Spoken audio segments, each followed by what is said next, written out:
This is Lewis Hart from Boxing Social. Delighted today to be joined at the first time with Mcguigan. How are we? Yeah, good, thanks, mate. How are you getting on?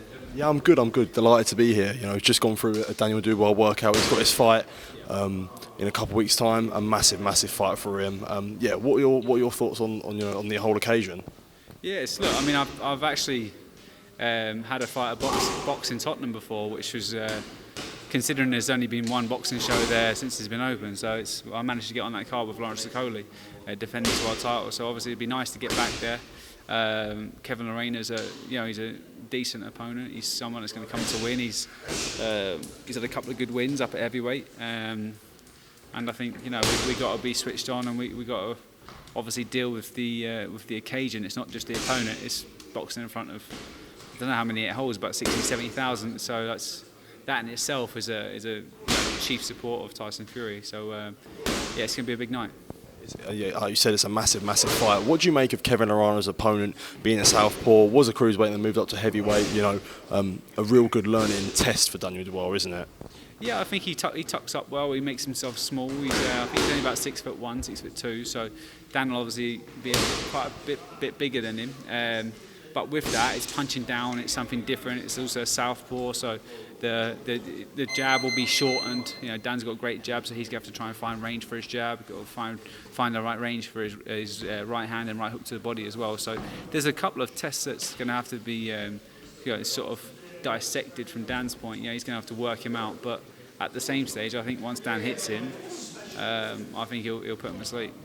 Do you think it's a smart option with someone like Kevin Lerana, who's slightly smaller, a southpaw, almost sort of very similar to someone like Alexander Usyk, who Dan could potentially end up fighting in who knows when? Yeah, exactly. I mean, Dan hasn't boxed a southpaw to date, and Lerana there's not many good southpaws out there, and I think with his movement, him being a cruiserweight as well, there's resemblances there in terms of he's compact, he shifts his legs quite well. He tucks and sort of, he's not a massive puncher, but he'll be punching 2 or 3 shots, whereas some bigger heavyweights are slow. They're going to be sticking just a jab out, the big 1-2 out, and there's not a lot coming off the back of it, whereas he'll be sort of bobbing side to side and coming back with 2, 3, potentially even 4 punches. So there's going to have to be a different approach for Dan to approach this fight. See you tomorrow, mate. All right.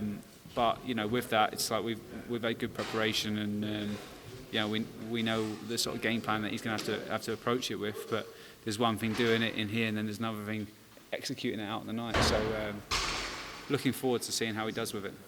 What's it like since you've linked up with Daniel Dubois now? Some real big names, some real levels of quality at this gym.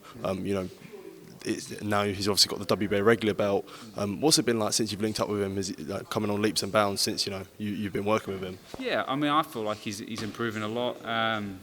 It takes time sometimes to work with fighters and to how to break it down for them to quite understand it, and then also it's more just repetition. Just constantly.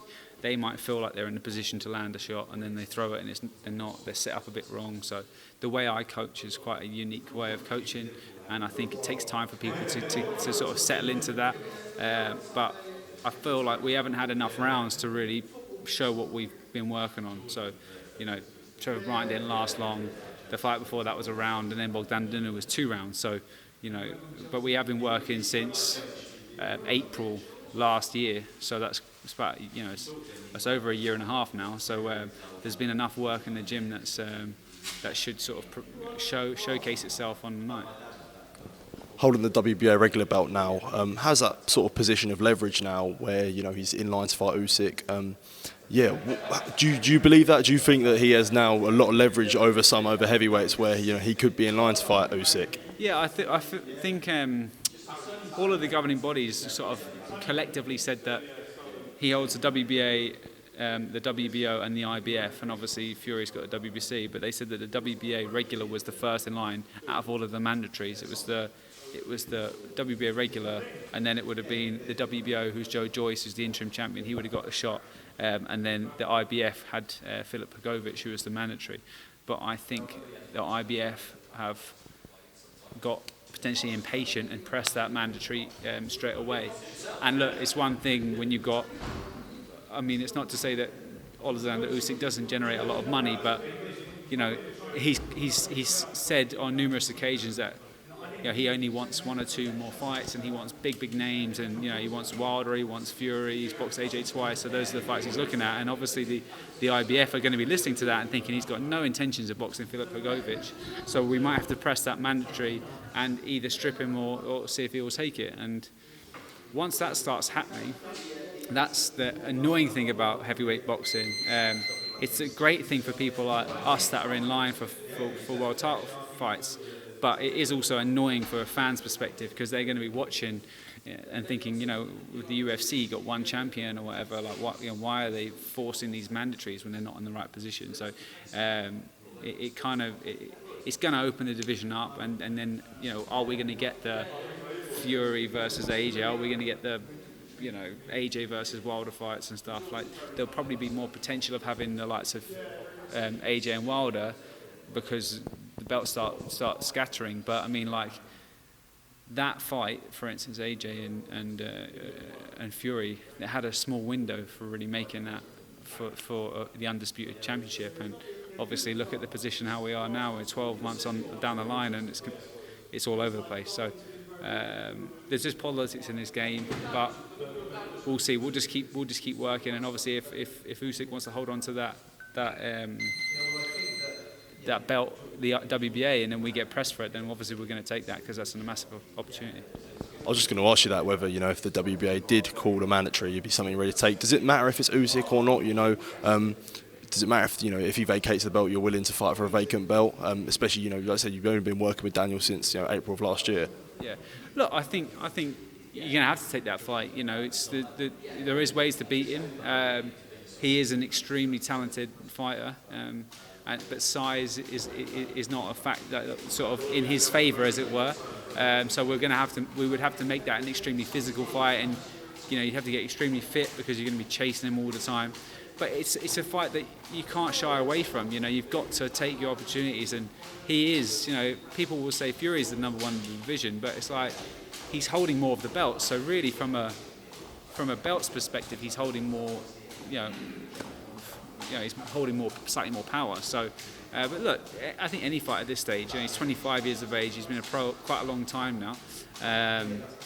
He's going to have to take his opportunities whenever they come up. And really, like that Joe Joyce fight, you just look at how much Joe Joyce has showcased since that fight. You know, he's obviously stopped Parker, did a better job than anyone's done on Joseph Parker, and completely beat him up. And that wasn't the case when he was boxing Dan. It was more of a technical fight. It was less pressure. You know, Dan was keeping him at the end of the right hand, and he was finding his space.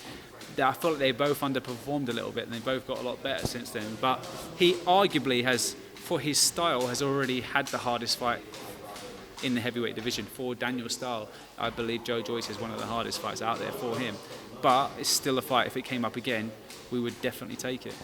Yeah, I know you said to keep it quick, but I was just going to ask you about that. You know, whilst there is Usyk, there's still, you know, a heavyweight. There's endless opportunities there. You know, his name was linked with Dillian Whyte, name was linked with Joe Joyce. So, you know, the opportunities for Daniel Dubois are almost endless. You know. Yeah, exactly. I mean, like, you've got Fury as well. You got AJ. You got Usyk. Yeah, I mean, the list goes on. Wilder, he's still come back. So it's probably the best the heavyweight division has been from a competition standpoint in the last 30 years, really. Well, not 30 years, 20 years, you know, since the Lewis days, yeah. I mean, like, I grew up obviously watching that era, and that was just amazing. So, and it's nice to see, like, there was just the amount of depth and competition. They were all boxing each other, and it was just, it was booming. So, ever since the Klitschko's started to sort of clear it out, and then obviously Hay came through, but they reigned for so long, and they were so, you know, far on from the competition. I feel like it's now, there's a couple of good heavyweights from America, there's a lot of good heavyweights over here. You know, there's a couple of, like, Hrgović is no slouch either, so there's a couple of really good heavyweights out there. So it's going to be an interesting, you know, this next decade is going to be amazing, I think, for heavyweight boxing. Absolutely. Shane, really appreciate your time, mate, and best of luck for all the fights coming up.